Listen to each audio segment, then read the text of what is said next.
E eu acho que a discussão de hoje vai ser interessante nesse sentido. Mas antes de qualquer coisa, eu sempre gosto de colocar algumas questões que eu acho que qualificam o debate, quando a gente coloca o porquê que a gente se interessou por determinado tema, ou porquê que a gente despertou uma curiosidade, ou porquê que determinadas escolhas foram feitas durante o percurso do trabalho. Então, eu sempre acho importante colocar algumas questões para a gente ir pensando, né? Então, como o Celinha colocou, né? Eu sou a Ellen, eu fiz graduação aqui no Campo Sertão, sou do interior, uma cidade chamada Delmiro Gouveia, no interior de Alagoas. O campus é bem recente, acabou de completar 10 anos. E quando eu entrei na graduação, enfim, comecei a fazer parte de alguns projetos, né? Um dos projetos de extensão era sobre cultura negra, né? E também fiz parte do PIBID, que também tinha temática sobre cultura negra. E aí, dentro desses espaços, acabei fomentando algumas discussões que foram despertando um olhar para pensar os terreiros, mas numa perspectiva mais do presente, mais pensando a educação, dentro das escolas, né? Enfim, essa relação com os terreiros. E aí foi quando eu me encontrei com a temática sobre juventude de terreiro. Quando eu encontrei com essa temática, eu fazia parte de outros grupos, né? Enfim, eu nasci numa família extremamente cristã, então eu fazia parte de movimentos católicos, né? Enfim, tinha liderança, né? Era a liderança desses movimentos e achei muito interessante quando eu encontrei com esse movimento de juventude de terreiro, porque ele me despertou uma outra coisa que eu não via, por exemplo, nas discussões dos meus grupos de juventude, né? Então, por exemplo, discussão sobre racismo, sobre, enfim, questões de políticas, não era algo que aparecia muito nas discussões dos meus grupos, né? Dos quais eu fazia parte. Então, quando eu encontrei, enfim, com esse movimento tão efervescente dessas questões tão atuais, eu fiquei um pouco intrigada, né, para entender que processo era esse que fazia com que esses grupos, além de religiosos, também fossem políticos, né? E aí eu entrei em contato com essa juventude, comecei a pesquisar no finalzinho de 2014, começo de 2015, com um trabalho etnográfico, né? Comecei a trabalhar com etnografia para construir uma dissertação, para construir um TCC, e aí eu construí a monografia, o trabalho de conclusão com a juventude terreiro, mas nesse primeiro momento eu fiz uma revisão bibliográfica para entender como é de Alagoas. Também pensei aí os campos de atuação dessa juventude, e a partir daí, né, eu construí também um projeto e da dissertação, né? Foi quando eu fui selecionada no programa e tive como orientador o professor Anderson, e aí quando cheguei com o projeto para o professor Anderson, ele fica assim, nossa, que novidade é essa, né? Trabalhar com juventude de terreiro, trabalhar com fontes digitais, recortes adaptados de internet, né? Então, que loucura é essa, né? E aí a gente foi entendendo durante o processo quais eram as necessidades dos sujeitos, enfim, o que seria interessante pensar outras metodologias, outros tipos de fontes. E eu acho que isso é um ganho conceitual e metodológico muito bom para a história, principalmente para pensar o tempo presente, né? Já que a gente tem aí uma juventude contemporânea totalmente virtualizada, digitalizada, então acho que nesse sentido o trabalho ganhou essa conotação de pensar esses espaços, né? E eu acho que foi extremamente importante para a conclusão, enfim, para a historiografia local. E aí o título do trabalho, eu coloquei lá o resumo para vocês em um dos capítulos, né? Eu coloquei o segundo capítulo para vocês acompanharem, mas coloquei também o resumo da dissertação para vocês terem uma ideia, enfim, do que eu acabei construindo nesse trabalho. Então, o título do trabalho é A Brunilê, o irmão mais novo da casa, né? A formação histórica do movimento social de juventude terreiro em Alagoas, de 2012, né, a 2017. Por que eu pego um período anterior? Porque em 2012 já havia uma articulação de povos de terreiro que tinha ali protagonistas, né, tinha um grupo de jovens que já se movimentava. E eu achei interessante retroceder um pouquinho para pensar de como que se dá essa mobilização dessa juventude de terreiro para depois se construir um movimento com identidade, com carta de princípios, enfim, que a gente vai ver lá no segundo capítulo, que trata da formação, né? Então, esse era o tema, e aí um dos primeiros capítulos, acho que um dos maiores desafios foi encontrar, enfim, trabalhos historiográficos que pensassem numa perspectiva política, né, a juventude contemporânea. Então, os trabalhos que falavam sobre a juventude eles estavam voltados para a sociologia, pensava aí, enfim, questões como, enfim, essa coisa irreverente da juventude, mas não refletia muito sobre uma perspectiva política, né? Então, caracterizar uma categoria de juventude de terreiro e, posteriormente, uma juventude dentro desse espaço de mobilização política foi um dos primeiros desafios. E aí o primeiro capítulo, ele fala, o título dele é Entre Batuques e Bandeiras de Luta, né, a juventude contemporânea nos terreiros de axé. E ele vai trazer aí um contexto histórico, né, de como que essa juventude vai para o terreiro e como é que ela começa a se organizar politicamente dentro desses terreiros, né? Então, a primeira coisa que eu fiz foi categorizar, né, pensar que juventude contemporânea é essa, que perfil de juventude é esse, de que juventude estamos falando, né? Para poder entender por que que isso é uma categoria importante de se trabalhar, por que que ela pode ser aplicada para os movimentos em Alagoas e como que a gente pode construir a partir daí uma experiência histórica, né? Uma formação histórica desse movimento aqui em Alagoas. E aí eu cheguei a duas, enfim, a duas compreensões dessa juventude, né? A primeira de que a definição da juventude contemporânea no Brasil se dá por uma faixa etária, então existe uma faixa etária de juventude. Então, a juventude é a pessoa que está de determinada idade, enfim, dos 19 anos ou até os 25 anos aos 35 anos.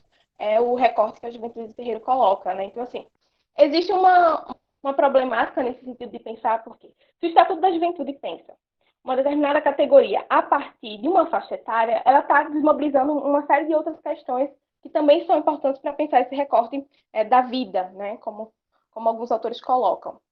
Então, pensar a juventude como uma construção social e histórica é muito mais interessante do que pensar apenas como uma construção de faixa etária, né? Porque você pensar ela como uma definição de uma construção social e você compreender que são processos, né, enfim, que estão aí incumbidos de culturas, de experiências, que fazem esses jovens, enfim, acabarem se identificando com essas categorias, né? Então, por exemplo, quando a gente vai ver mais lá na frente, o movimento de juventude terreira ele vai dizer que é jovem a partir dos 15 anos, aos 35 anos, então um recorte totalmente diferente, mas eles partem de pressupostos religiosos para pensar isso, né? Então, o que seriam os mais velhos, os mais novos, é uma outra lógica que totalmente diferente da lógica do que se coloca alguns estudos da sociologia para pensar a juventude de terreiro contemporânea. E aí, dentro dessa discussão sobre o que seria essa categoria de juventude de terreiro, né, como é que ela se insere no espaço religioso, né, como é que a juventude ela se constrói política dentro desse espaço, eu acho que tem alguns momentos que são extremamente fundamentais para pensar como é que se deu esse processo no âmbito nacional, né?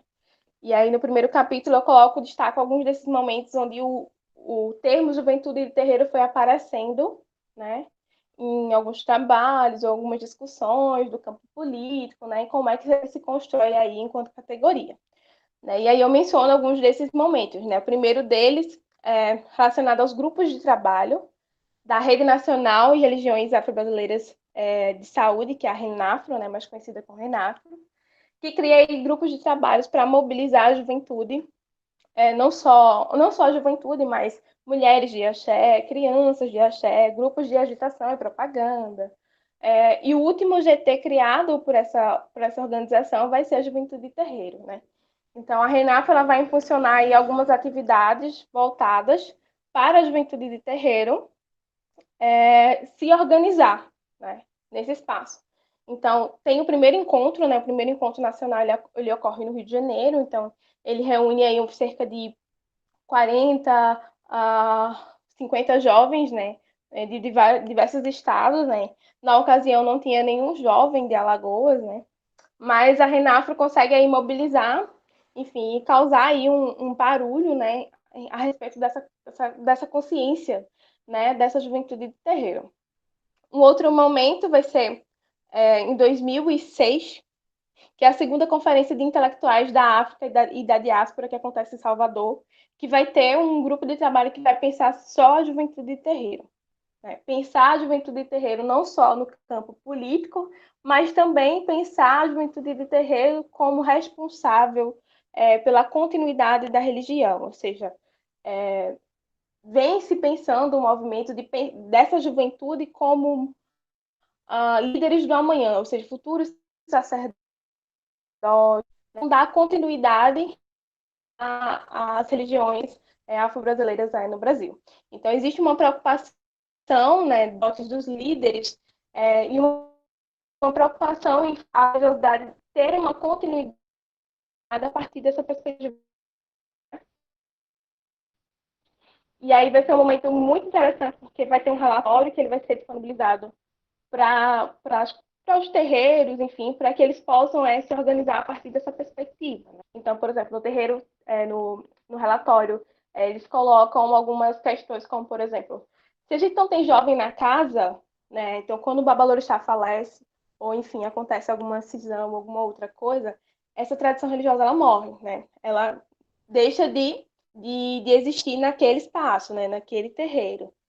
Porque, enfim, não tem um quadro renovado de religiosos. Então, há uma preocupação em manter esses jovens e aí entender toda essa perspectiva da vida cotidiana do jovem para dentro da religiosidade. Né? A gente sabe, né, que as religiões têm um texto histórico de apagamento, de silenciamento, e que são extremamente importantes, que saem da porta do terreiro, mas que vão para a esfera pública, né? Por exemplo, questões de hábito, questões de vestimentas, né? Questões visíveis aos olhos de outras pessoas que precisam ser conversadas dentro do terreiro e que exige dos adeptos uma conscientização sobre aqueles aspectos para que eles não possam sofrer retaliação, ser agredidos verbalmente, simbolicamente, em espaços que negam essa religiosidade. Né? Então, existe essa preocupação de proteger, de conservar essa juventude para que ela possa ser um líder, um sacerdote, possa ser a continuidade desse axé, dessa religiosidade. Né? O primeiro capítulo ele se dá em torno dessa discussão e de pensar como que sai daí movimentos organizativos políticos com identidade, enfim, mais bem estruturados, mas partindo da lógica de necessidade de se falar politicamente, de se construir também uma preservação, mas também uma resistência, enfim, com a atualidade, né? E aí também tem algumas questões interessantes para a gente pensar, que é o que seria, na verdade, a questão central desse primeiro capítulo, por que é necessário compreender uma categoria de juventude e o que é que mobiliza, né, essa categoria de juventude para construir movimentos políticos, né? O que é que faz com que esses jovens se organizem, né? E aí eu penso a partir da perspectiva, e aí eu uso o Thompson para pensar relações de cultura e experiência, né? Pensando essa cultura como espaço reativo de tensões políticas, de silenciamentos, de apagamentos, que fazem com que as experiências comuns dessa comunidade tornem-se mobilizadores para construir um movimento social, né? Um movimento de juventude e de terreiro. Então, deixa de ser uma categoria e se constrói um movimento a partir de experiências individuais, mas que também são coletivas. Né? Então, a questão estrutural do histórico de apagamento e de marginalização e demonização das religiões vão fazer com que faça-se necessário uma mobilização política mais evidente dessa juventude. Então, a juventude passa a se organizar com a perspectiva de que precisa-se combater o racismo religioso, a intolerância, né, religiosa. A gente tem desconstruído o tema de intolerância religiosa, mas ele ainda é muito utilizado, né? Mas combater um racismo religioso, combater a intolerância religiosa, a preservar, enfim, as religiosidades, né?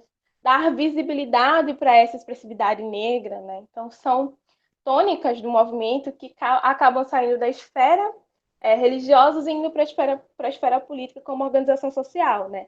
E aí a juventude vai pensar, olha, a gente precisa se organizar politicamente e pensar pautas, porque a gente não está só na universidade, mas a gente está no mercado de trabalho, enfim, a gente tem as nossas particularidades diferentes, por exemplo, de uma mulher de axé, que é uma outra categoria, de um homem de axé, que é uma outra categoria, de uma criança de axé, que é outra categoria, então a gente precisa se organizar e pensar de forma mais específica, enfim, as experiências que nos atravessam. E aí, a partir desse pressuposto que eu analiso a partir dessas categorias, enfim, dessas construções de juventude e terreiro, o movimento Abrunilê, né, que se constrói e se apresenta como uma rede de juventude e terreiro que tem aí, enfim, fortalecido essas propagações políticas, né? Enfim, essas questões políticas. E a juventude de terreiro, enquanto rede, ela vai surgir em Pernambuco, mas vai chegar para Alagoas, vai chegar no Ceará, no Maranhão, vai ter uma diversas atividades que vão partir de uma única rede, né? Que ela vai ser totalmente diferente daquela movimentação que aconteceu com a Renafro e vai se construir de uma forma independente a partir de outros espaços, né? Que sejam os próprios terreiros.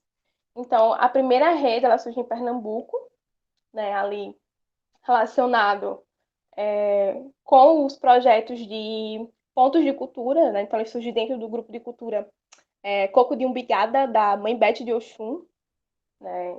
Eu acho que a Lília que está aí, ela deve conhecer. Então, a Rede Juventude e Terreiro, ela vai surgir a partir desse movimento, ou seja, ligado a esses movimentos de pontos de culturas, tanto no Recife quanto em Alagoas, mas ela surge dessa necessidade de pensar pautas mais específicas para a juventude e terreiro, e aí, num dos encontros dos pontos de culturas que reuniu aí essa galera, o pessoal de Alagoas teve um contato, o pessoal da Casa de Iemanjá de Alagoas teve contato com essa juventude e terreiro de Pernambuco. Já havia uma articulação ali na região de Maceió com a articulação dos terreiros, enfim, com algumas atividades que antecedem as festas públicas, né? Mas não havia ainda um protagonismo dessa juventude. E essa juventude encontra e se reúne com a juventude de terreiro de Pernambuco e conhece o movimento. E aí eles perguntam, né? O que a gente faz para levar esse movimento para Alagoas? Ah, é só levar. Né? A gente conversa, discute, mostra como é que o movimento se articula, né? O movimento ele assume uma perspectiva muito específica em cada região. Então, o nosso movimento é esse, essa é a determinada identidade, mas aí vocês fazem de acordo com as necessidades específicas de vocês. Então, a Juventude Terreiro, ela surge, enfim, desse encontro de pontos de cultura, e aí ela começa a se mobilizar, enfim, se organizar coletivamente em Alagoas, né? Que é a parte que o segundo capítulo que eu disponibilizei para vocês lerem. Ainda nessa primeira parte, eu acho interessante esse processo de dessa juventude que vem de pontos de cultura, que é uma política, né, do governo Lula, da época que o secretário da Cultura era o Gilberto Gil. Então, assim, existe uma abertura muito efervescente para que se consolidassem grupos culturais, se aceitassem, na verdade, que esses grupos pudessem se movimentar e concorrer de trás de uma forma menos burocrática, né? Então, acho que nesse sentido, foi um espaço, né, bem articulado para que esses movimentos eles pudessem estar se mobilizando. E aí o capítulo que eu deixei para vocês é o segundo capítulo, ele vai trazer mais uma contextualização do que vai ser essa rede, de como que ela vai se localizar no estado de Alagoas, considerando que a gente tem uma dinâmica totalmente diferente que outros estados, né? Então, a primeira parte desse trabalho, ele vai falar sobre a caracterização de uma rede de valorização da expressividade negra. Gente, aqui tá travado, não sei se aí tá travado. Vocês estão me ouvindo bem? Travou algumas vezes, mas agora tá normal. Ah, Tô tá ouvindo normal, bem. né? Dá para ouvir bem, né? Ah, perfeito. Então, assim, esse segundo capítulo que eu coloquei para vocês lerem, que o título do capítulo é Quem é Sabe, o Tambor Chama, né? A formação da Rede de Juventude e Terreiro em Alagoas. Ele traz algumas questões interessantes para a gente pensar como é que se dá esse contexto dos movimentos negros, né? A partir da dinâmica religiosa, da dinâmica social de Alagoas.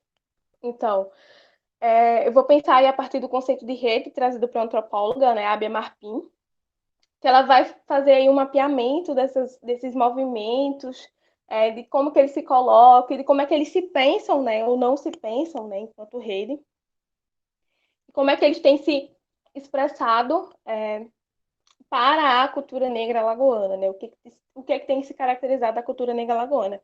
Ela vai colocar que esses movimentos, embora eles tenham manifestações e expressividades diferentes, mas eles se colocam muito bem alinhados quando eles pensam suas propostas políticas, ou eles fazem as suas articulações, embora cada uma tenha um tipo de manifestação diferente, eles vão se conectando, se encontrando, enfim, nessas perspectivas de alinhar, né, esses discursos, essas práticas, enfim. E aí ela coloca isso como repertório de negritude, ou seja, movimento negro não vai ser só, expressividade negra não vai ser só o terreiro, mas ele vai ser o rap, ele vai ser o maracatu, ele vai ser os grupos de cultura popular, né? E ela vai colocando diversas questões que esses movimentos, eles também vão ser movimentos negros, né? Então eu faço uma construção de compreender como movimento não só essa perspectiva do movimento em si, do que as pessoas colocam, né, como movimento, mas de pensar de uma forma mais dinâmica a construção de uma rede, de uma expressividade, de uma valorização da cultura negra alagoana. E aí eu vou construindo, enfim, estendendo essa rede para pensar e localizar a formação dessa juventude de terreiro em Alagoas. E aí a juventude, eu caracterizo esses movimentos em dois campos, né?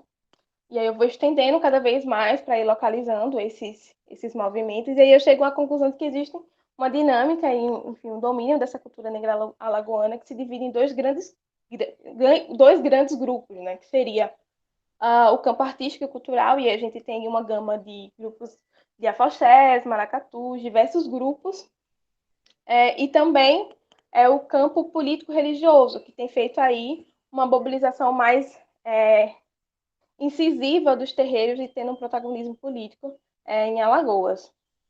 Então, dentro dessa perspectiva também, eu trago um pouco do histórico, né, do movimento negro, né, de como que o movimento negro ele se pensa, né, dentro do histórico de mobilização e efervescência desses movimentos. Então, construo e penso aí esses espaços do que seria o movimento negro alagoano, qual a característica do movimento negro alagoano.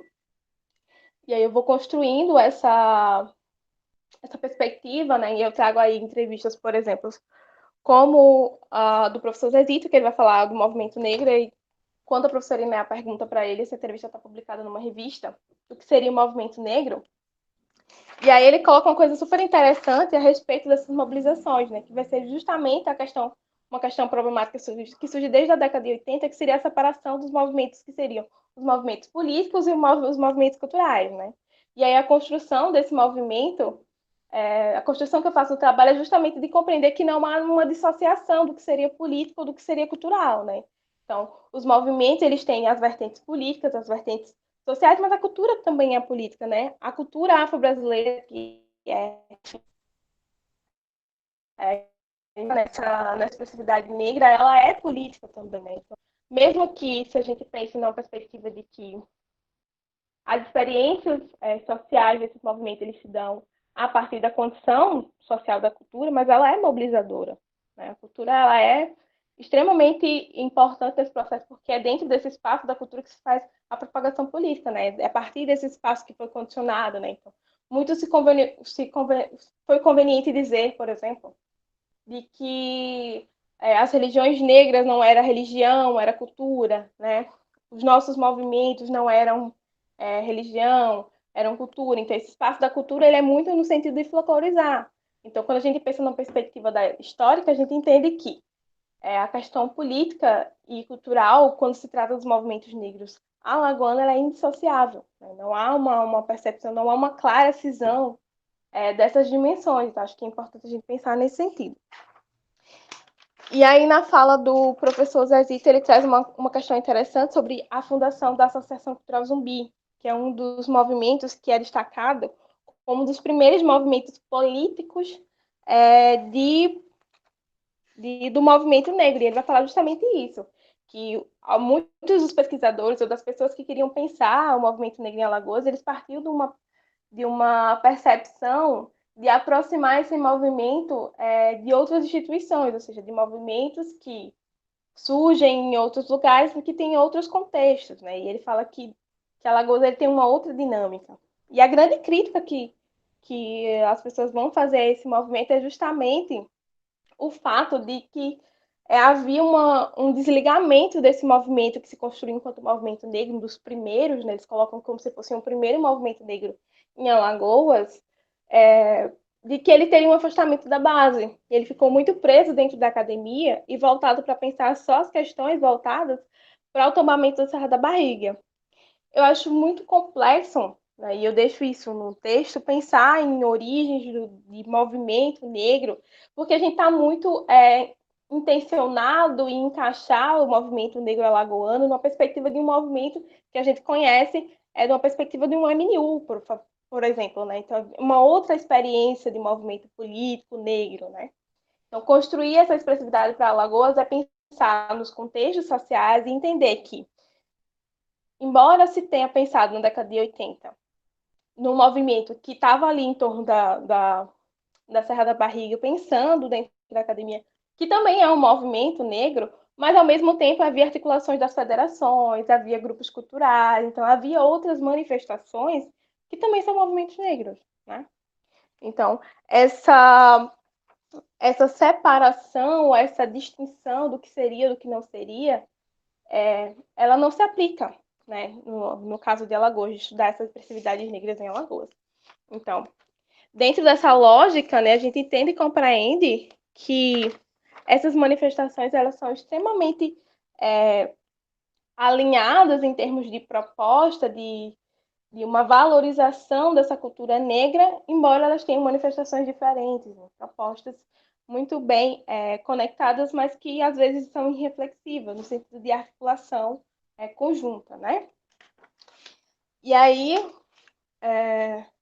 o movimento de juventude terreira surge dentro desse contexto, né, de pensar esses movimentos que são religiosos, mas que também são políticos, né, que trazem para a esfera política, no sentido de movimento social, características do cotidiano dos terreiros, enfim, dos seus símbolos, dos seus ritos, enfim, e acabam deixando isso como identidade visual e, enfim, discursiva e da prática desses movimentos, né? Então, o movimento de juventude terreira surge em 2014.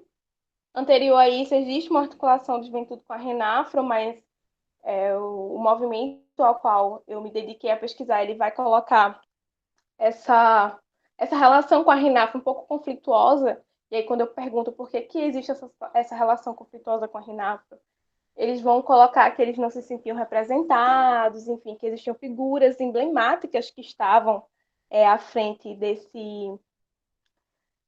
dessa representação da Renafro, mas que não dialogava diretamente com a juventude, né? Eles precisavam de um movimento que fosse de jovens para jovens e que pensassem essas categorias de uma forma mais específica. Então, a juventude ela vem com essa preocupação de que o movimento que fosse de juventude e terreiro ele fosse pensado por jovens também. Então, eles colocam esse primeiro empecilho, aí eu coloco lá algumas discussões que ocorreram nas redes sociais a respeito dessa cisão, né? Enfim, dessa articulação, dessa não representatividade que havia com a Renafro.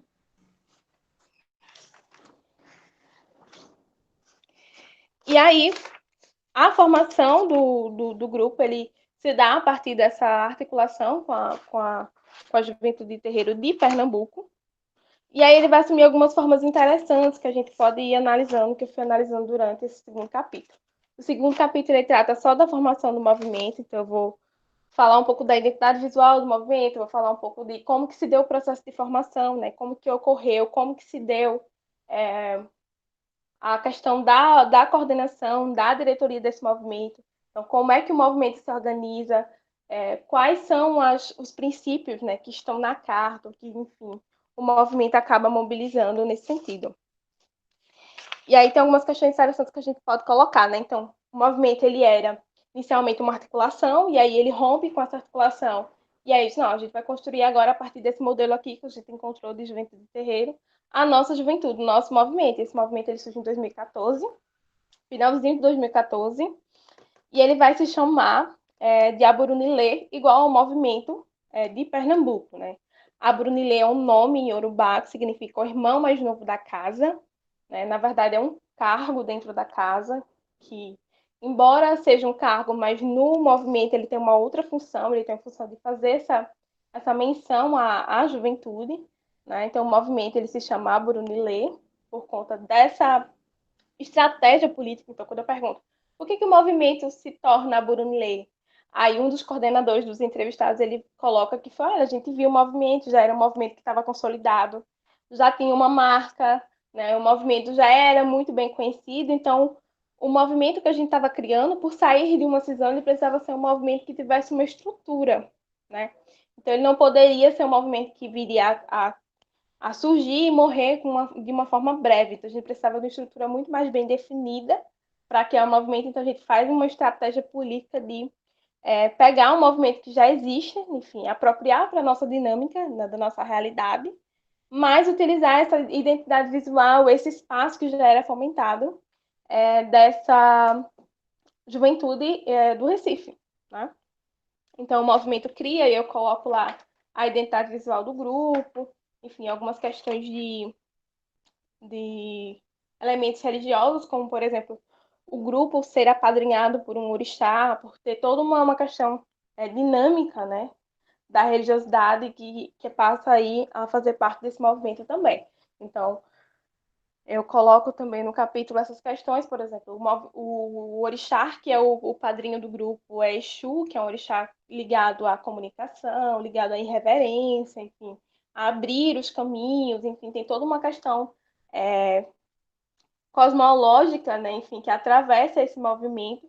Não poderia ser diferente porque é um movimento que surge a partir dos terreiros, né? Então, traz todos esses elementos, enfim, religiosos para a esfera pública, né? Então, eles passam a se organizar e eles vão, eu faço a construção de como é que se dá esse processo de organização. Então, esse movimento ele acontece, enfim, se conversa ali um ou três jovens que têm uma proximidade maior, né, de uma determinada casa, e a partir disso, eles se organizam e marcam o primeiro encontro. E o primeiro encontro só aparecem 5 pessoas. E aí, nesse encontro, eles determinam que essas seriam as pessoas que seriam a coordenação do grupo, responsáveis por mobilizar as atividades que viriam a ser construídas a partir daí, né? Então, fica aí, né, nessa responsabilidade desses 5 jovens de articularem, fazerem as atividades para a juventude terreiro, enfim, a partir dessa denominação de Abrunilê. E aí tem algumas coisas interessantes, algumas questões interessantes, para além dessa perspectiva visível, né, de identificação, dessa primeira estratégia de identificação, que é o espaço da ocupação da internet como um espaço de mobilização política também, né? Então, precisava de uma característica da juventude que pudesse aglomerar cada vez mais pessoas para esse movimento. Eu acho que a estratégia de utilizar a internet como espaço de divulgação foi uma dessas estratégias. Então, cria-se um perfil na internet e eles passam a ocupar esse perfil não só como estratégia política, mas também como um espaço de ativação desses sentidos políticos, um espaço de discussão, um espaço de arquivamento da memória, né? Então, por exemplo, quando eu questionava onde estão os documentos do movimento, onde está, enfim, os relatos, relatorias dessas atividades, e todos estavam digitalizados lá nas páginas oficiais do movimento. Então, por isso que foi interessante para esse trabalho fazer a utilização dessas fontes digitais, entendendo essa realidade específica da juventude de que todo esse material de fontes de fotografias, de textos redigidos pela própria juventude estavam tudo nessas plataformas. Então, precisava de uma atenção maior para essas manifestações no espaço digital, né? E aí eu compreendo esse espaço como um espaço de ativação, um espaço de articulação, não só da juventude e terreiro, mas de outros grupos também. Então, acho que é um espaço de visibilidade, né? Mas ao mesmo tempo que a visibilidade ela é boa, ela pode ser ruim também, porque além de ser visibilidade, é também a exposição, né? Então é uma linha muito tênue nesse sentido. Então, essa primeira parte, ela vai traçando justamente essa questão da formação, de como é que se deu esse processo de formação da juventude terreiro, de como é que se davam os processos da organização dessas reuniões, o que, que acontecia nessas reuniões. Então, o movimento passa a ter encontros contínuos, né? Os encontros aconteciam 2 vezes ao mês, dependendo da dinâmica religiosa. Então, por exemplo, tinha mês que não ocorriam atividades porque era o mês de Oxum, então um mês que todo mundo estava ali muito envolvido com as questões religiosas de suas casas, então tinha jovens de diversas casas. Então era o mês que não dava para ter atividade da juventude terreiro, por exemplo. Mas é,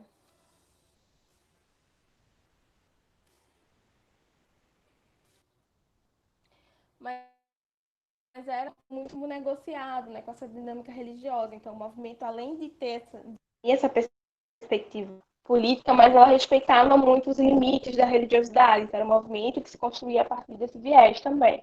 Então, era uma questão que era muito negociada, assim como o respeito pelas hierarquias dentro do movimento. Então, embora o movimento fosse construído por jovens de diversas idades, diversos cargos, havia dentro do movimento um respeito com as hierarquias. Então, quem era mais velho dentro do movimento era mais velho dentro do movimento, que nada tinha a ver com uma questão etária, mas com uma questão de experiência religiosa, né? Ou seja, pessoas que tinham mais de 7 anos, que eram mais velhos, tinham jovens que eram babalorixás, então tinha ali um respeito em relação a essas questões, né? Então via-se muito dessa experiência religiosa dentro do movimento, né? Embora estivessem pensando, por exemplo, a temática da reunião era sobre sexualidade, ia se discutir sexualidade. Mas, antes de começar a reunião, vai se tocar para Exu, para pedir para abrir os caminhos, nananã, enfim, toda uma questão ritualística, né, que sai do terreiro e vai para o movimento, mas que o teor daquela reunião não seria propriamente a religiosidade, mas tinha ritos, enfim, que faziam parte dessa religiosidade, que estavam ali no cotidiano desse movimento. Então, essa primeira parte, ela faz toda essa menção, tanto em relação de postura, de vestimenta, da utilização desses elementos religiosos como estratégia política de posicionamento, de empoderamento estético, e todas essas questões. Então, essa primeira parte, esse segundo capítulo, ele tem essa função de trazer um pouco do histórico da juventude, como é que se forma essa juventude e como que se dá esse processo de organização, mas de uma organização contínua. Então, quando segue para o terceiro capítulo, eu vou falar um pouco mais sobre a atuação, de quais os projetos que essa juventude conseguiu elaborar. Então, eu vou trazer aí no terceiro capítulo, que depois vai estar no repositório, vocês vão poder ler completa, né? Sobre o Giro nos Terreiros, que era um projeto do movimento que fazia com que esse movimento conseguisse uma proximidade maior com outras casas, né? Porque o movimento ele ficou muito ligado a uma casa, então havia um pouco de conflito em relação a outras casas. Então, uma das estratégias para romper com enfim, com esse distanciamento foi justamente criar um giro nos terreiros. Então, as reuniões elas não aconteciam só num determinado lugar, mas ela tinha uma rotatividade. Então, acontecia essa semana num terreiro, daqui a 2 semanas ela acontecia num outro terreiro. Ou quando ela não acontecia num terreiro, no espaço, ela acontecia na orla, ou acontecia numa praça, num coreto. Então, assim, tinha uma diversidade nesses espaços para que pudesse cada vez mais tirar essa associação de uma casa, né, ou seja, uma proximidade de uma casa com a outra, e pudesse ampliar aí também essas questões. Uma outra estratégia desse momento de buscar apoio, buscar, enfim, uma legitimidade, né, desse movimento, era assegurar que os babalorixás das casas cedessem um espaço para a juventude se organizar, né? Então, tinha que ter um apoio, embora fosse um movimento de juventude, mas o Giro nos Terreiros ele tinha um certificado, né? Os jovens elaboraram um certificado que ele era entregue, enfim, eles paravam o toque, chegavam na casa, a gente queria que apresentar o nosso movimento de juventude. Então, eles iam no meio das festas e diziam assim, olha, essa casa está certificada como um apoio à juventude terreno. Então, é uma estratégia política dizer assim, olha, a gente está falando publicamente nesse espaço, nesse terreiro, que esse babalorixá ou essa liderança religiosa apoia a juventude terreiro. Então, está autorizado os filhos dessa casa frequentarem, né, esse terreiro, porque existe aí uma questão muito problemática no sentido de que um distanciamento das casas, né? Então, existe muito nessas narrativas, por exemplo, o fato de que muitos babalorixás não deixam os filhos frequentar os iaôs, os abiãs frequentarem outras casas. Então, existe toda essa questão que precisava ser rompida para se construir uma articulação de juventude terreiro que não pertencesse só a uma casa, mas que pertencesse, enfim, à própria juventude, nos diversos aspectos. E aí tem outros, enfim, outros projetos que está no terceiro capítulo, enfim, dessa organização dessa juventude, mas que a gente pode ir conversando mais, enfim, a respeito dessas formas de atuação, mas que a centralidade ou a hipótese do trabalho é justamente contribuir de uma forma significativa para pensar que essas organizações são extremamente relevantes, não só para a história, mas para a própria juventude se apropriar de si, dessas práticas, desses discursos, dessa movimentação, dessa expressividade negra alagoana. Então, acho que é isso, acho que a gente pode ir conversando mais. E, assim como na cosmologia dos terreiros, né, eu abri a gira e agora eu convido vocês para participar. É isso. Obrigado, Ellen. Pessoal, alguém quer começar? Pode falar. Vixe, que secura, ele não diz nem... A menina acabou de dizer que abriu a gira, ele não bate nem palma. Boa tarde, pessoal. Primeiro, eu quero parabenizar esse texto da Ellen. Eu achei um texto muito fluido. Estava conversando mais cedo com a Vanessa e o texto já começa com uma discussão teórica impecável. Eu amei, achei tudo, achei um luxo mesmo. Corretíssima. Eu tenho só algumas observaçõezinhas, assim, mas não é nada muito preocupante, não, sabe, Ellen? Eu gostei muito do texto mesmo, sobretudo porque eu me senti inspirada para terminar os atrasos dos meus, para minha defesa. E como diz o Joel Rufino, a gente precisa de encantamento, de sentir, de se inspirar. E eu me senti encantada e me senti inspirada com seu texto. Vamos juntar esses axés aí. Tá precisando dessas leituras mesmo. Primeiro eu puxaria só uma nota de rodapé com o pai Wellington, né? Que tu coloca Babalorixá, mas é super comum que as pessoas coloquem Babalorixá, porque é um termo que se tornou comum. Só que como ele é de uma casa de Angola, o termo que eles utilizam lá dentro, né, é de Tata Nkici. Não sei se tu já ouviu, que é do Banto, né?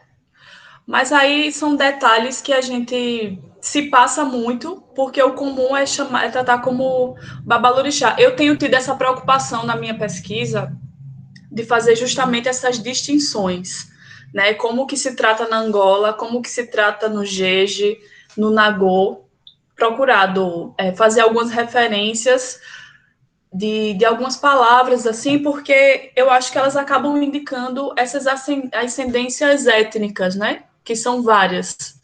A gente sabe que o Xangô alagoano, para as casas que são formadas já daqui, a partir do século XIX, e que experimentam o quebra, e até para aquelas que vêm de fora, porque a casa de Pai Wellington, o terreiro de Pai Wellington, ele vem de uma herança sergipana, da casa de Mãe Marisete, de Oiamatamba, um terreiro de Angola. Aí a gente tem muito isso misturado, só que alguns elementos eu acho importante fazer, pelo menos puxar a notinha de rodapé. Meu Deus, eu anotei tão pouca coisa. Teve uma outra questão que eu queria só te perguntar mesmo, se você chegou a... se nos outros capítulos, ou se você tem se confrontado com essa necessidade de que... E eu não sei se você percebeu isso, mas há uma coisa ampla, assim, dos movimentos daqui procurarem respaldo nos movimentos que já estão consolidados em Pernambuco e de tecer algumas considerações de porquê. Eu vi que você fala, né, que uma liderança comenta que o movimento lá é consolidado, tem uma força política maior, mas de por que a gente ainda tem essa necessidade de estar sempre recorrendo à força política dos movimentos de Pernambuco. Talvez você não tenha que tratar nisso agora, mas eu acho que seria questões para não só para tu, mas para mim também, para refletir, sabe? Eu tenho pensado muito sobre isso, porque eu sempre me deparo com a gente procurando respaldo de poder político e tal, na Bahia, em Pernambuco. Então, eu acho que absorve, principalmente o povo de terreiro, de certa forma, a gente absorveu muito essa condição do subalternizado e não consegue se desvincular dos nossos pais, dos nossos pátrias, né? Pernambuco, Bahia, os estados que têm uma consolidação cultural ampla nesse sentido, que a gente sabe que passam por um processo político para se consolidarem como tal, histórico, político, de interesse do Estado, etc. E eu acho que é só isso, assim, mas é como eu te disse, tu não precisa tratar disso na tua dissertação, mas penso que seria uma questão não só para você, mas acho que para mim, para todo mundo que está pesquisando terreiro em Alagoas, se perguntar, né? Por que, que os terreiros eles ainda procuram respaldo nesses estados que têm uma representação política em tese consolidada, né? Por que, que a gente não procura... E aí eu vou falar enquanto religiosa agora. Por que, que nós daqui não procuramos construir a partir de nós mesmos? E aí essa é uma preocupação que eu tenho tido na minha pesquisa, de mostrar que o nosso Xangô ele tem uma base religiosa, de uma cosmogonia africana que pode se sustentar muito bem por si mesmo. Mas são questões para a gente construir junta, eu penso. E a outra coisa... Aí depois eu vi que tu usou Thompson para falar das experiências, né? Eu tenho que fazer meu papel de fangirl e citar e citar Thompson. Às vezes eu acho ele tão cansativo, tão chato, que se repete tanto, que se enrola tanto, mas eu gosto dele, não tem como. Eu gosto desses velhos, é isso. Mas assim, tu usou lá a miséria da teoria, eu indico ainda assim o Costumes Incomuns, porque eu acho que se aplica bem os conceitos de cultura que ele está lidando lá nos Costumes Incomuns, das problematizações políticas e da constante transformação, também da experiência, né, que ele também fala, também discorre a respeito disso lá em Costumes Incomuns. Mas, assim, eu acredito que não vi a outra parte do texto, mas eu acredito que deu conta bem também. Miséria da Teoria é um texto clássico, exemplar. Inclusive, eu tenho que revisitá-lo, foi muito bom que eu lembrei disso. E eu acho que é só isso, assim. Eu achei tudo, esse uso da internet. Menina, que babado. Quando eu vi, mulher, pois eu não vou mais pesquisar o século XIX. Adeus, século XIX. Eu gostei muito de como tu articulou essa metodologia com as fontes de internet. Com o Facebook, eu não tinha visto ainda, estava comentando até com Vanessa tinha comentado comigo.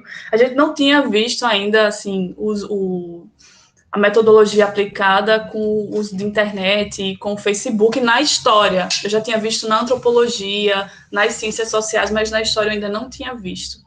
E eu gostei muito também.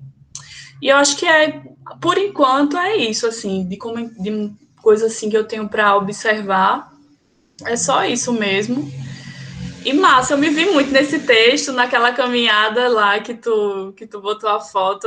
Eu me vi ali, achei massa. Parabéns, viu? Podem passar a palavra aí.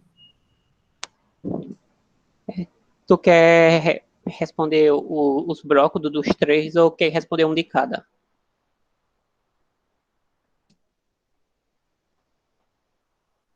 Vocês que sabem aí, estou aqui à disposição. A Lilian caiu. Então, o Jadson inicia as perguntas dele. Quando ela voltar, você... Pronto. A gente faz um bloco de três, sim. então. Jadson? Perfeito. Oi, boa tarde, pessoal. Parabéns, Ellen, pelo texto, né, pela pesquisa. Eu fiquei só com uma dúvida aqui, uma citação que você faz da Abia Marpin. Confesso que eu não conheço a autora, né, não sei nem se a pronúncia é Abia Marpin, Marpin, né, mas é uma questão conceitual, né, que ela faz uma citação, os indivíduos, abre aspas, os indivíduos criam esta figuração mudando a partir do hábitos. Aí eu queria saber de você o que ela conceitua como hábitos e como isso se desdobrou na sua pesquisa, tá? Só isso mesmo. Obrigado e parabéns pela pesquisa.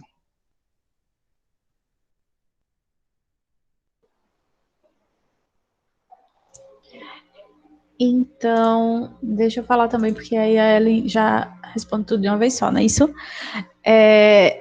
Então, primeiro eu queria parabenizar, o texto da Ellen é maravilhoso, muito gostoso de ler. Sim, a pessoa lê ele de uma vez só. Eu tinha tirado 2 dias para poder ver direitinho, mas eu consegui terminar ele em poucas horas. E, assim, muito gostoso de ler, muito fluido, como Lília falou. A gente hoje mais cedo estava comentando sobre essa questão, né, de como é interessante o uso da internet. Minha gente, eu fiquei chocada com isso, você não tem noção. Eu olhava e dizia, meu Deus, eu tive essa mesma sensação de não quero mais trabalhar com as minhas fontes, eu quero trabalhar com isso aqui. Eu achei muito interessante esse negócio dessas plataformas digitais, né, como você fala, como um espaço de arquivo de memória. E o conceito de rede também da Ábia. A Ábia é uma querida, adoro a Ábia. E assim, quando eu vi o nome dela, eu falei, meu Deus, a Ábia. Eu ainda não tinha visto nenhum trabalho que usasse ela como referência. E aí, assim, que era que eu queria perguntar para você. Primeiro, é que logo no comecinho você fala bem rapidinho sobre a questão da ditadura, né, que as manifestações foram reprimidas durante a ditadura, né, teve um enfraquecimento dessas manifestações. E aí, a gente sabe que alguns líderes religiosos de matriz africana apoiaram o golpe de 64 e apoiaram o regime, assim como espíritas também, né, que eu trabalho espiritismo e eu vejo isso direto. E assim, eu queria saber se você percebe que agora, nesse retorno desse conservadorismo, nesse fortalecimento desse discurso em favor da ditadura e tudo mais, se você percebe que essa juventude também tem esse viés conservador, se você consegue perceber isso lá, ou se realmente todo mundo que está dentro desse movimento tem uma visão mais progressista. Então, essa é uma pergunta.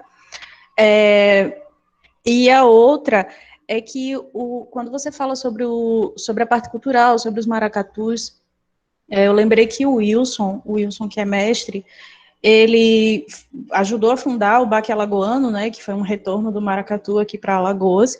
E aí o Wilson, ele tem uma crítica aos maracatus que não são de terreiro. Os maracatus aqui de Alagoas, acho que só tem o da Mãe Vera e o do Pai Elias, que são de terreiro, e os outros não são.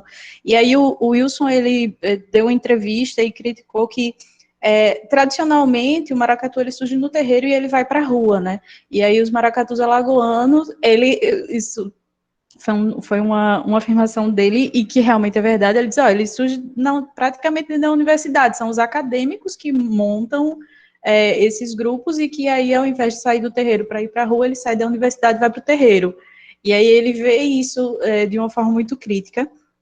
E aí eu queria saber se nessa juventude existe essa percepção também dessa divisão do que é o movimento cultural religioso e não religioso. E basicamente é isso. Pronto, pode responder. Mais alguém? Eu acho que Acho que a gente pode, né, fechar, eu né? posso fazer, porque assim você já responder as 4 faz. de uma vez. Então, Ellen, Depois vocês vão me lembrando, que eu anotei aqui só os pontos, tá viu? certo. Então, Ellen, eu gostei muito do seu texto, né? O que o pessoal já falou antes, né? A Lilian, a Vanessa, já me senti já meio contemplado, porque foi as mesmas impressões que eu tive. Com relação à fluidez, foi algo assim que eu já tinha comentado com você em off, né, assim, que até onde eu tinha lido, eu tinha gostado do seu texto.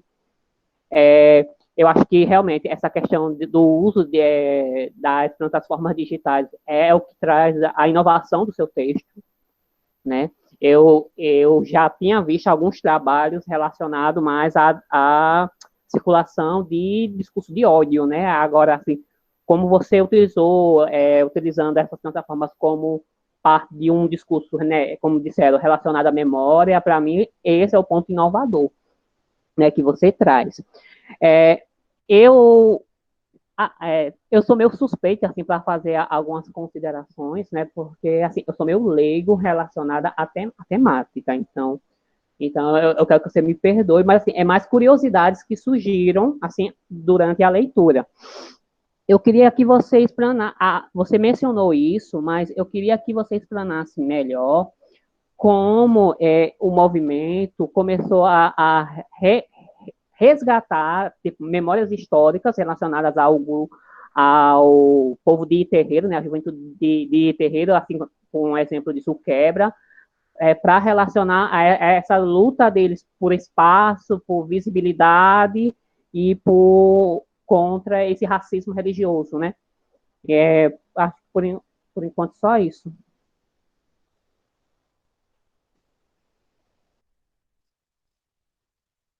Pronto, vamos lá.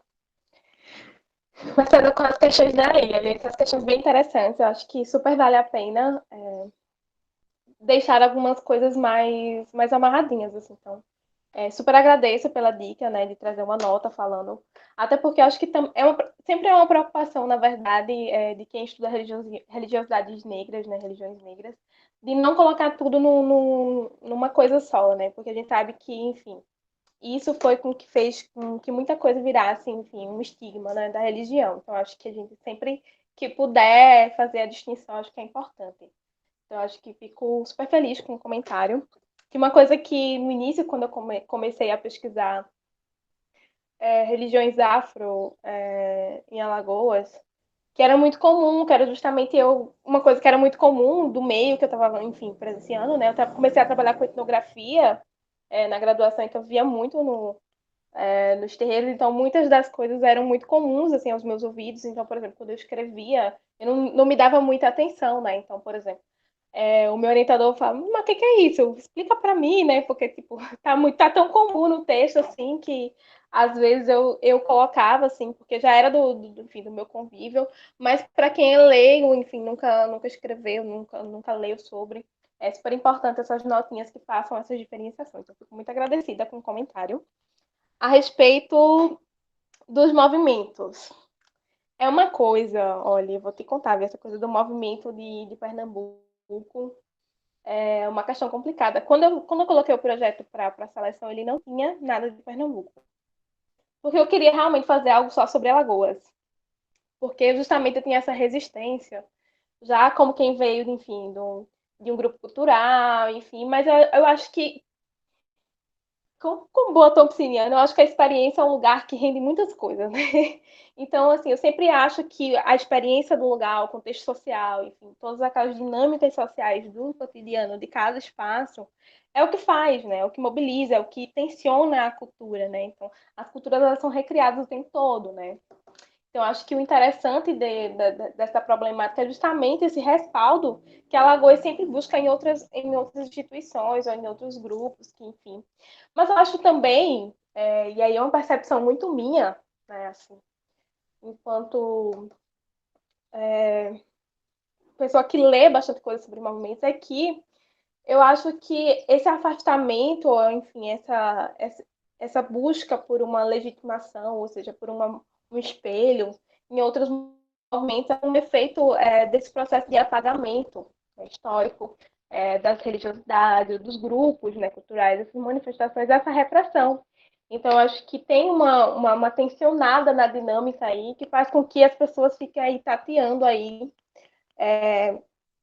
esses movimentos para pensar a partir de outras lógicas que não dos nossos contextos, esse processo de apagamento. Eu também coloco como possível justificativa o processo de descontinuidade dos estudos mesmo. Eu acho que a academia ela tem um papel fundamental nesse processo.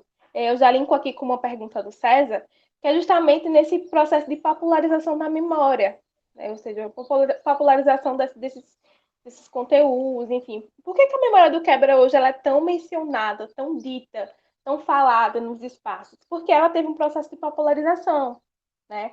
E esse processo de popularização se dá dentro da academia, né? Com um trabalho voltado para pensar o quebra. Então, ou seja, muito possivelmente, se você chegar em determinados espaços, enfim, sei lá, 20 anos atrás e perguntasse alguma coisa sobre o quebra, você vê muito isso no documentário, né? Você tem aquele documentário sobre o quebra que tem muitas entrevistas, por exemplo, e quando perguntam, você já ouviu falar do quebra? Fala, quebra? Já ouviu falar da tia Marcelina? A tia Marcelina, aquela que vende um negócio na esquina? Então, assim, é um processo de reapropriação dessa memória que ela surge a partir desse movimento da academia, né? Então, acho que a academia também tem esse poder de mobilização, né? No sentido de tensionar essas memórias, de trazer, enfim, à tona questões tão importantes para a dinâmica social da nossa cultura, enfim, da religiosidade alagoana.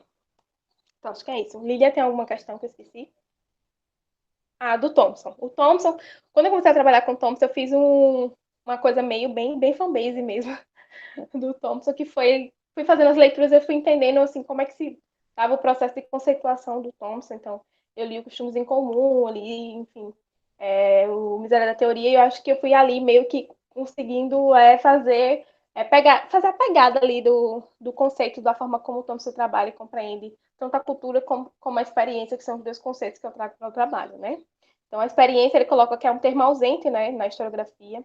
E acho que é sempre importante a gente trazer ele à tona, porque ele traz uma dinâmica diferente, né, para o trabalho. Talvez se não fosse a experiência do movimento, por exemplo, né, de fazer espaço, o uso dessa internet, eu não teria utilizado a internet como fonte. Então, acho que esse processo de conceituação ele se dá muito a partir, enfim, da perspectiva que a gente vai adotando, né, dos nossos trabalhos.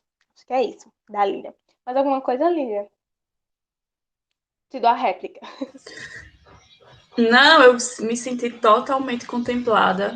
E aí eu penso nesse sentido que tu falou também, né, sobre a presença de Pernambuco, a reapropriação da memória, que essa é uma das questões que eu tenho tentado problematizar, né, de por que os terreiros eles só pensam a partir do quebra. Alagoas só existe, os terreiros em Alagoas só existem a partir do quebra. A gente não tem mais nenhuma referência além disso, ou do que aconteceu ali em 1900 com o governo Malta, tal, né? E eu concordo muito com você. Eu acho que tá tranquilo, me correspondeu super bem, não tem réplica, não tem tréplica. E eu acho que a gente tem que se reunir aí depois, fazer uns trabalhos babadeiros, porque, olha, menina, tu usando a internet, o Facebook e tal, e eu fiquei pensando, né? Mas isso aqui é um comentário bem aleatóriozinho.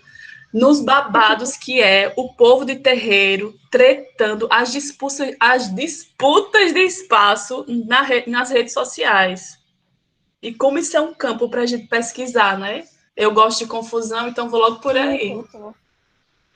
Tem uma outra discussão também, enfim, só para fechar essa ideia da coisa da internet, que é justamente não só a questão da exposição também, né, da religiosidade, como também, além da visibilidade, também da exposição. Então, por exemplo, quando eu comecei a ler sobre essa ocupação da religiosidade na internet, você vai ver uma série de coisas, assim, que dariam, assim, 380 trabalhos, assim, sobre essas questões que, por exemplo, tem coisas extremamente complexas, como, por exemplo, diversos sites, enfim, que tem na internet, páginas de jogo de búzios online, de babalocracia, assim, uma série de coisas, entendeu? Que, tipo assim, dá muito tipo, uma coisa muito virtualizada, assim, enfim, dessa nossa geração. Então, acho que dá muita coisa aí, viu, para discutir. Mas só para fechar esse comentário sobre essa descontinuidade, sobre o que eu penso em relação ao quebra, eu acho que, de fato, ela está muito em bloco, né? Então, assim, a minha percepção é de que a história de Alagoas, das religiosidades, ela é muito em bloco. Então, a gente pensa a memória do quebra, aquele período ali, aí pensa um pouquinho depois do Xangô em Silêncio, né? Aí depois vai já para pensar as transformações históricas, né? Então, assim, existem aí uns blocos, enfim, e tem umas lacunas, assim, nesses blocos, assim, que são extremamente interessantes, assim, que, por exemplo, quando eu fiz o mapeamento dos terreiros aqui no sertão, e aí você vai perguntando, né, enfim, sobre as ramificações dos terreiros, aí você vai encontrar um terreiro que era de Maceió, né, que vai para Sergipe, e que de Sergipe vem para Alagoas, mas pelo interior do sertão. Então veja que rolê, né, Aham. que dá esse negócio, entendeu? Mas ainda assim, esses terreiros que tem aqui tem uma ramificação, e aí eu acho que a Lili entende mais essa questão do que provavelmente do que outras pessoas, enfim, dessa coisa da tradição mesmo, que, enfim, que vai se Sim. perpetuando, mas que chega, volta para o nosso estado, sai do nosso estado, lá pelo litoral, e volta pelo interior. Então, assim, é uma coisa magnífica. Eu confesso que eu fico querendo escrever 380 trabalhos, assim, mas a gente tem algumas limitações na vida, né? Mas eu acho que é Ah, justamente isso, eu acho que essa coisa da descontinuidade, eu entendo, sinceramente, eu entendo muito essa coisa da falta de fontes, enfim, mas agora tem essa coisa da internet, né? Mas assim, eu acho que é muito disso, a nossa história está muito em blocos, assim, né? Em blocos, enfim, temáticos, assim, há uma descontinuidade, assim, sobre essas temáticas. Né? Tem uns silêncios aí muito barulhentos aí que precisam ser historicizados. precisa descortinar essas ausências, né?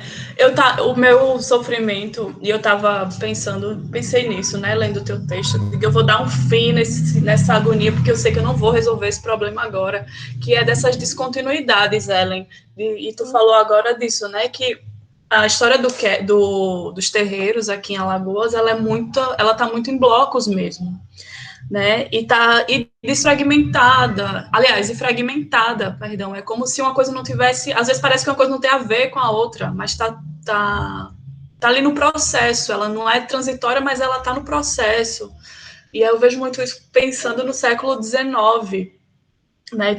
A gente tem pouca fonte, a dificuldade de fonte é bem tensa, e é como se o que acontece no final do século XIX para o século XX não tivesse nada a ver, no começo do século XX para meio do século XX também é uma coisa que não tem nada a ver com a outra, e aí a gente tem esse exercício de não pensar a transição, começou aqui, mas caiu aqui, não, mas de pensar que está tudo no processo, mas que também não está em bloco, não está fragmentado, a gente tem uma história que não é linear, mas também não é tão fragmentada assim, né?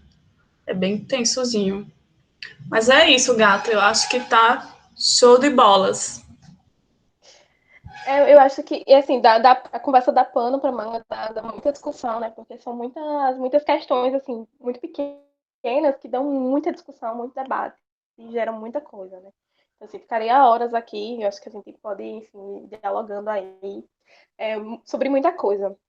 A questão que o Jadson colocou sobre a questão da Ábia, né? A Ábia, eu tive o prazer de conhecer, enfim, dividir mesas, enfim, e tomar muitos cafés com elas, e eu acho, assim, o trabalho da Abra é muito magnífico, assim, porque ele faz um levantamento, assim, que eu não vi, assim, em trabalhos da história, né, o trabalho da Abra na antropologia, que é muito incrível, assim, porque ela sai encaixando, assim, por eixos, né, isso aqui é o eixo político, essas manifestações, né, então isso aqui é o eixo cultural, essas são as manifestações, isso aqui é o eixo religioso. Então ela sai dividindo, né? E aí ela consegue fazer um mapeamento muito incrível sobre os grupos, né? Desde 81, 86, enfim.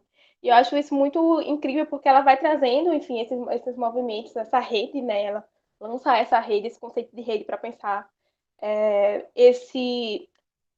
essa expressividade, né? Uma emergência, né? Ela coloca que é uma emergência pensar uma rede de valorização da cultura negra alagoana. E ela coloca a partir do Norbert Elias, ela faz uma análise, enfim, da rede a partir da perspectiva do Norbert Elias, justamente de pensar de como que esses aspectos, enfim, culturais, eles saem de uma esfera, seja uma esfera religiosa, cultural, enfim, e elas vão para outra esfera, enfim, os hábitos eles surgem, eles vão sendo readaptados e tensionados, né? Então, acho que é muito interessante quando ela coloca essa questão, porque de fato é isso que acontece, né? Então, por exemplo, mais na frente, no capítulo, eu retomo essa discussão para pensar, por exemplo, de por que a juventude faz uma discussão sobre, por exemplo, o processo de ocupação da universidade, né?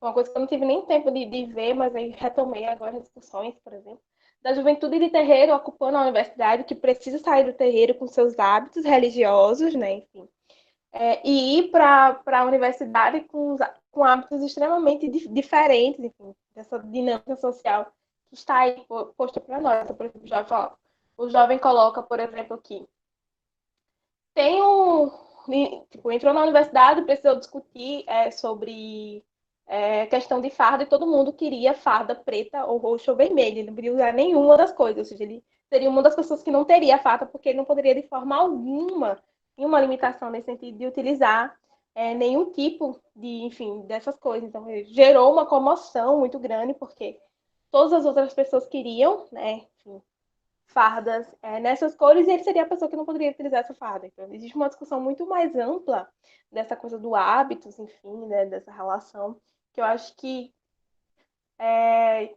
contribui muito para essa perspectiva, né, enfim, dessa perspectiva de fato, quem determina, quem é que detém o poder, enfim, dessas questões. Acho que seria nesse sentido, Jadson, se você quiser.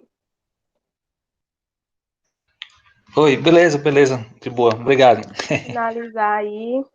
Mas assim, eu super indico o trabalho da Abel, porque é um trabalho muito incrível, muito bom, realmente, para pensar justamente essa cena cultural negra, porque a gente está muito habituado a pensar o que são movimentos negros, né? A gente pensa, movimentos negros são movimentos políticos, vamos colocar aí associações, enfim, alguns movimentos, mas a gente não está pensando o terreiro como movimento político, movimento social negro. Mas por que a gente não está pensando no movimento negro? Porque a gente se habituou muito a pensar no modelo de movimento negro muito próximo do que foi o MNU, né? O Movimento Negro Unificado, que é uma outra realidade, né? Então, assim, acho que criar outras análises, outros critérios de análise para entender essa dinâmica alagoana, acho que é extremamente essencial para esse trabalho. Sobre a questão da Vanessa. Olha, eu acho que o diferencial desse movimento de juventude em Alagoas é que ele tem uma proximidade muito com os movimentos de esquerda, né? Então, por exemplo, tem um dos coordenadores que ele é um militante da UJS. Então, assim, inclusive nas narrativas de outros jovens vão colocar assim, a experiência política de fulano, de ciclano, ajudou muito a gente a estruturar a carta de princípios do movimento. Então, assim, você vê que há outras investidas de outros movimentos também nesse processo de consolidação, não é só uma questão religiosa, né? É porque não está nesse capítulo que eu disponibilizei, mas existe uma outra investida de que esse movimento tenha sido mobilizado por outras forças, enfim, outras organizações, né?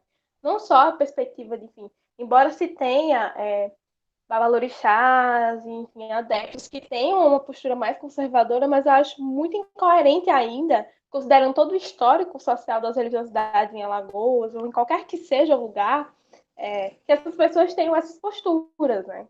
Então, assim, são posturas que não condizem muito com o histórico, com o processo de apagamento e de silenciamento do genocídio negro da juventude negra em Alagoas, por exemplo, que dados alarmantes da violência policial. Então, assim, não condiz muito, né, com a realidade dessa juventude ter posturas conservadoras, né? Então, acho que essa proximidade com esses movimentos mais democráticos, né, no sentido de pensar a esquerda, de pensar esses movimentos mais progressistas, acho que tem contribuído no fato de que eu não tenha sentido essa percepção de movimento que tenha em algum resquício de movimentos conservadores. Acho que seria nesse sentido.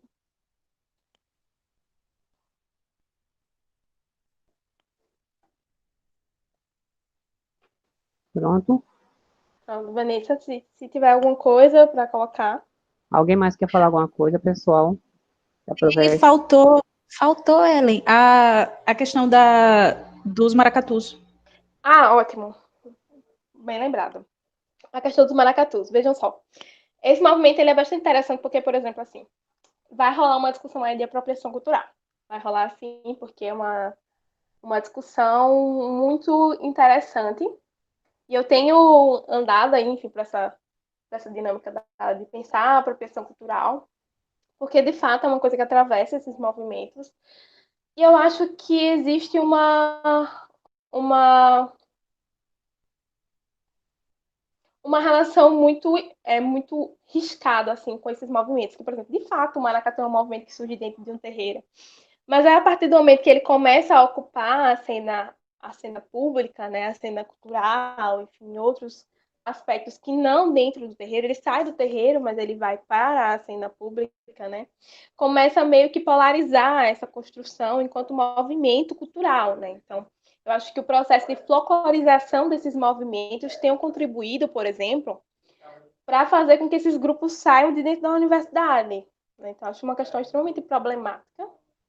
E aí eu não sei nem se eu estou falando mais eu, como pesquisadora, mas acho que no sentido de entender, acho que algumas limitações que existem em relação a esses movimentos culturais. Mas eu também compreendo que esses movimentos eles são dinâmicos, eles são extremamente experienciados, né? Enfim, eles são tensionados o tempo todo. Então existe uma galera aí que tem feito os trabalhos sobre esses movimentos que tem realmente feito essa separação, né? Dizer assim, olha, esses movimentos são apropriação, né? Porque não é um movimento tradicionalmente, né? E a tradição ela serve para legitimar em alguns casos, né? Esse processo de identificação e dizer assim, olha, o que é tradicional é isso aqui é invenção, né? Mas aí tem toda uma outra discussão sobre invenção, né? Sobre essa reapropriação dessas manifestações culturais, né, sobre a utilização desses mecanismos de defesa que tem um teor discursivo e prático, né, mas que estão tudo aí na mesma esfera, né? Então, por exemplo, no final de agosto, tá todo mundo junto lá no meados de agosto, com essa relação. Então, por exemplo, os afoxés mesmo, os afoxés são candomblé de rua, mas tem inúmeros afoxés que não são, né? Não tem uma ligação com um terreiro, por exemplo. Mas, necessariamente, os afoxés, eles são candomblé de rua, né? Eles têm fundamento religioso, né? Então, assim, são N discussões que podem ser feitas aí a partir dessa perspectiva.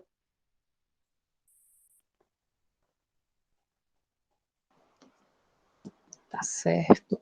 Alguém mais quer colocar alguma coisa, quer falar, quer fazer algumas considerações? Cadê a Vanessa para fazer a réplica? Não, pessoal. Tem réplica não, tá perfeito. Eu só quero parabenizar de novo, porque, enfim, e eu quero ler o texto inteiro, viu? Quando tiver disponibilizado, dê um toque lá. Vamos. Eu quero muito ler o trabalho inteiro. Viu? E parabéns de novo. Queremos, né? Então, pessoal, alguém mais quer falar alguma coisa? Quer não? Tá certo. Então, tu tinha feito uma pergunta, não foi, Cezinha? Mas ela respondeu, ela não fez o link com a... Sim. Com a Lilian? Ela me respondeu. Eu antecipei a questão do César, mas se tiver alguma coisa, César... Não. Eu me senti contemplado, se preocupe não. Então, pessoal, como ninguém mais tem nenhum questionamento, né? Obrigado, Ellen, né, pela sua participação. Né, foi muito produtivo, né? Eu acho que não tem nenhum candidato, né, nesse momento. Alguém quer se candidatar para a próxima reunião? Democraticamente falando. Não, e o melhor é que eu não tenho poder para apontar ninguém, né? Pois é, aproveitem, sejam solícitos. Lilian, eu fui o primeiro. Eu acho que podia ser outro texto do César, eu acho.